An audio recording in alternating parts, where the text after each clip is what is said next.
बांग्लादेश में उनकी संख्या घट रही है। हाँ वही बात है, कुछ तो धर्म परिवर्तन किया जा रहा है, कुछ तो कट रहे हैं। जैसे अभी देखिए कितना हमला हुआ, कितने हिंदू कटे। अब दिखा तो रहे हैं 2-2,500, मुझे तो लगता कि वो 10,000 कट गए होंगे, मर गए होंगे। तो ऐसी संख्या घटती है हिंदुओं की, ऐसी पाकिस्तान में घटी, ऐसी बांग्लादेश में घटी, कुछ धर्म परिवर्तन करके घट रही है। कहीं देखा जा रहा है कि ऐसे करते करते कहीं हिंदू की संख्या कम ना हो जाए। अब मैं तो सभी हिंदुओं से यही कहना चाहती हूँ, हमारी तो देखो एक उम्र निकल चुकी है, बच्चा नहीं कर सकते। जो जनरेशन बच्चा कर सकती है, कम से कम 4 बच्चे पैदा करे। हर हिंदू, हर बेटा, हर बेटी से यही कहना चाहूँगी, 4-4 बच्चे पैदा करो। तुम्हारी संख्या बहुत घट रही है। जिसकी संख्या होती है उसी में ताकत होती है, इसलिए अपनी संख्या बढ़ाओ, ताकत बनो, नहीं तो तुम भी नहीं बचोगे भैया। हम तो अपने बेटों से, बेटियों जो भी है रिश्तेदार, सबको कहेंगे 4-4 बच्चे पैदा करो, तभी बचोगे। जिस बांग्लादेश में हुए हिंदुओं पर अत्याचार को लेकर दिल्ली महानगर में आज महिलाओं द्वारा और पुरुषों द्वारा पैदल मार्च किया गया। इन्हीं सब मुद्दों पर लेकर हम यहाँ के जनता से पूछेंगे क्या कुछ कहना होगा। हम लोग नारी शक्ति का जो यहाँ पे बांग्लादेश में हिंदुओं के खिलाफ जो अत्याचार हुआ है, रेप बलात्कार जो महिलाओं के साथ हुआ है, तो हम लोग उनके खिलाफ आए हुए हैं। और यहाँ पे महिला शक्ति द्वारा प्रदर्शन हुआ था, जो अपना महिला मतलब नारी मंच द्वारा प्रदर्शन हुआ है यहाँ। तो ये जो है अपना हम लोग उसी के विरोध में आए हैं, ताकि वहाँ की सरकार उनके ऊपर कार्रवाई करे और आगे से ऐसी घटना न हो। आखिर कब तक हिंदू इस तरह से मतलब कि शोषण सहते रहेगा? हाँ, ऐसे आप देखिए वहाँ 14% थे, अभी वहाँ पे हमारी जो आबादी 8% हो गई है, तो उसमें 6% हिंदू कहाँ गए वहाँ से, मतलब कहीं पे गायब किए गए। और एक तरीके से हमारा तो सोचना है कि ये तख्ता पलट का सिर्फ दिखावा हुआ है। और वहाँ के जो है मतलब जो ये मतलब सांप्रदायिक लोग हैं, चाहे जो मतलब जो है मतलब उग्रवादी तत्व हैं, वहाँ पे हिंदुओं को नेस्तनाबूद करने के लिए उन्होंने तख्ता पलट किया है। जैसे दिखावा है कि तख्ता पलट हुआ है, हम लोग उसी के विरोध में यहाँ पे आए। बांग्लादेश में मतलब नोटिस भी जारी कर दिया गया है कि जितना जल्दी हिंदुओं को यहाँ से भगाओ। क्या लगता है कि मतलब इंडिया में भी इस तरह से होना चाहिए? नहीं तो ये बताइए ना, कहाँ कहाँ से हिंदू भगेगा? अभी वहाँ कश्मीर से भगाया गया, फिर वहाँ से भगे, बांग्लादेश भगेंगे, कहाँ जाएंगे? एक अपना हिंदू देश है।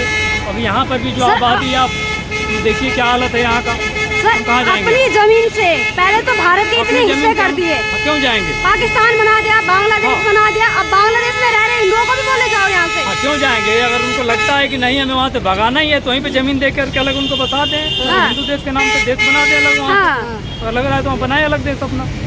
हाँ, तो ये सरकार से, हमारा वहाँ की सरकार से आग्रह है कि उनके ऊपर जल्द से जल्द कार्रवाई करें और उनको खिलाफ मतलब जो कि जेलों में डालें, उनको अपने कठोर सजा दें।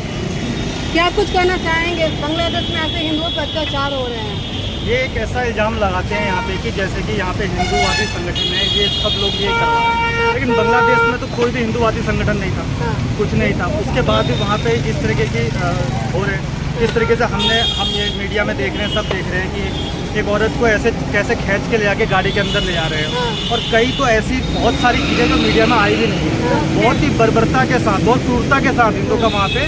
और जैसा कि भाई साहब ने बताया था कि वहाँ पे जो तख्ता पलट हो रहा है, ये सिर्फ एक चाल है। तख्ता पलट की आड़ में हिंदुओं को वहाँ से कि ये हर वक्त जैसे विभाजन के समय इन्होंने किया, हर समय इनके नज़र में हिंदू रहते हैं। और वहाँ पे हिंदू नहीं, वहाँ जो और अल्पसंख्यक हैं उनको भी जल्द से जल्द उनको क्या है, उनका नरसंहार किया जा रहा है, उनकी संख्या को कम किया जा रहा है। सर एक सवाल है, आपने देखा होगा जब गाजा में हमला होता है इजराइल का, हमास को मारा जाता है, वहाँ पे कुछ बच्चे भी मरते हैं, लेकिन भारत के जो विपक्षी हैं सब बोलते हैं कि गाजा में हो रहा है, लेकिन बांग्लादेश में हिंदुओं को मारा जा रहा है, कोई नहीं बोलता है। क्या कहना चाहेंगे इस पे? वही तो, कोई बोलता नहीं है, क्योंकि उनको अपनी वोट बैंक की चिंता है। क्योंकि एक वोट बैंक के तहत, क्योंकि उनका वोट बैंक है वो, और वोट बैंक के तहत वो बोलेंगे तो फिर वो वोट बैंक को नाराज नहीं करना चाहते। लेकिन उनके दर्द तो उनके भी दिल में होगा हिंदू के नाते, लेकिन क्या फायदा जब आप उसके अपने हिंदुओं के साथ खड़े नहीं हो पा रहे हो, तो क्या फायदा?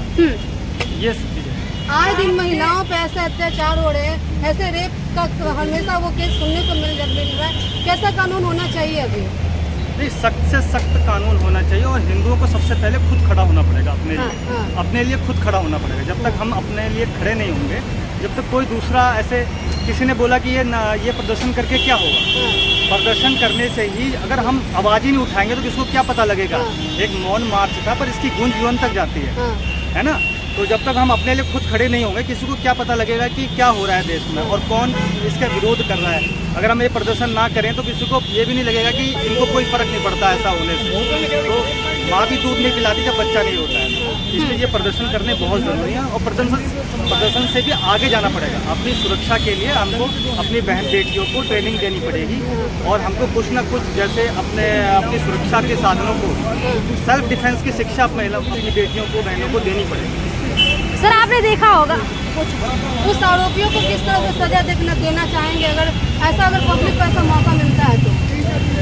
ऐसे आरोपियों को सख्त सजा मिलनी चाहिए, पर ये मानसिकता है, ये एक धार्मिक मानसिकता हो गई है देश में, जिहाद के नाम पे, इसके नाम पे। तो हमको ये सोचना चाहिए कि इस मानसिकता को कैसे छुटकारा पाए। जैसे कि हिंदू है, वह बोलता है सर्वे बंधु सुखिनः सर्वे सन्तु निरामया सर्वे भद्राणि पश्यन्तु मां कश्चित् दुःखं मास्तु। सबकी सुख की बात करता है, एक जीव जंतु सबकी सुख की बात करता है। क्योंकि जिनके बेटी के साथ हो रहा है वो इंतजार कर रहे हैं कि क्या मतलब कि कानून बनकर आएगा, क्या उनके लिए सजा डिसाइड किया जाएगा। तो मतलब कब तक ऐसे इंतजार करेंगे, और इंतजार करते करते दूसरी भी घटना सुनने को मिल जाती है। जब तक आप आवाज़ नहीं उठाओगे और आपका संगठन आप रोड पे नहीं आओगे और उसके लिए एक तब तक गवर्नमेंट को आज, क्योंकि जो भी कानून बनते हैं गवर्नमेंट के थ्रू बनते हैं। अब गवर्नमेंट को आज जो ये है अल्पमत वाली सरकार होगी, हिंदुओं को सोचना चाहिए इतना, मतलब अगर आपको अपनी सुरक्षा करनी चाहिए ज़्यादा से ज़्यादा जो राष्ट्रपति सरकार है उसके जो नीति बना रही है हिंदुओं के लिए, ऐसी कोई भी सरकार होगी, अगर वो सरकार है तो उसको विजयी बना के लाना चाहिए और जो हमारे लिए काम कर रहा है। धन्यवाद।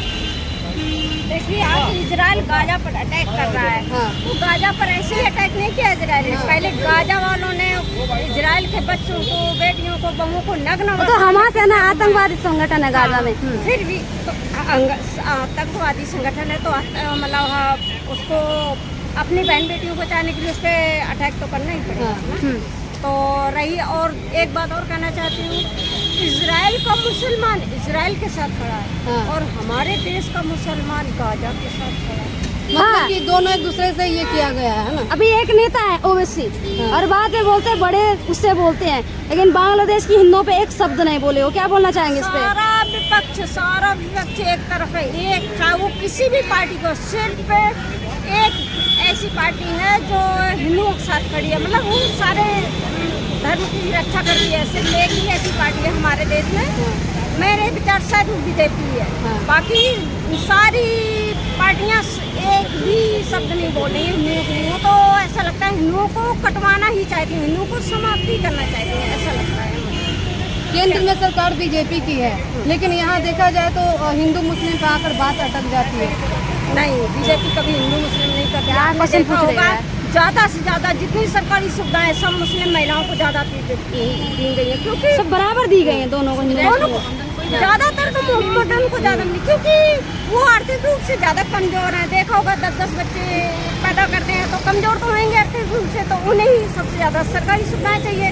हिंदुओं को तो कमी चाहिए, फिर भी मुसलमान मोदी के साथ खड़ा नहीं हो तो बड़ी आश्चर्य की बात है। जबकि पीएम आवास योजना है, जो जितनी भी योजना है उनमें भी मुसलमानों को उतना ही मिल रहा है जितना हिंदुओं को मिल रहा है। सबसे ज़्यादा मुसलमान ने इसका फायदा फिर तो ये कहना गलत है ना कि मोदी जी हिंदू मुस्लिम करते हैं। नहीं, ये तो उनकी चाल है विपक्षियों की भड़काने की, हिंदू भड़क जाए, जातियों में बढ़ जाए, ये तो बहुत। अच्छा, एक मुख्य सवाल है, बांग्लादेश में इतना कुछ हो रहा है लेकिन अभी आधा हिंदू बोल रहा है, आधा नहीं बोल रहा, क्या वजह है? वो सेकुलर हिंदू है, मूर्ख हिंदू है। वो अपने ही पाँव में कुल्हाड़ी मार रहा है। उन्हें ये नहीं पता कि बांग्लादेश में जो हिंदू मर रहे कट रहे, वो भी तो हमारे बहन भाई हैं, वो भी तो हमारे देश का हिस्सा कट के बांग्लादेश बनाया है ना, तो वो भी तो हमारे। आगे देखा जाए तो अभी इंडिया के बहुत से हिंदू ऐसे हैं जिनके रिश्तेदार बांग्लादेश में रह रहे हैं, तो ज़्यादातर वही लोग आवाज़ उठा रहे हैं जिनके रिश्तेदार रह रहे हैं बांग्लादेश में। बाकी तो सेकुलर हिंदू को क्या कहें। भारत में तो मुस्लिम माइनॉरिटी उसकी संख्या बढ़ रही है, लेकिन जो हिंदू रह रहे हैं पाकिस्तान में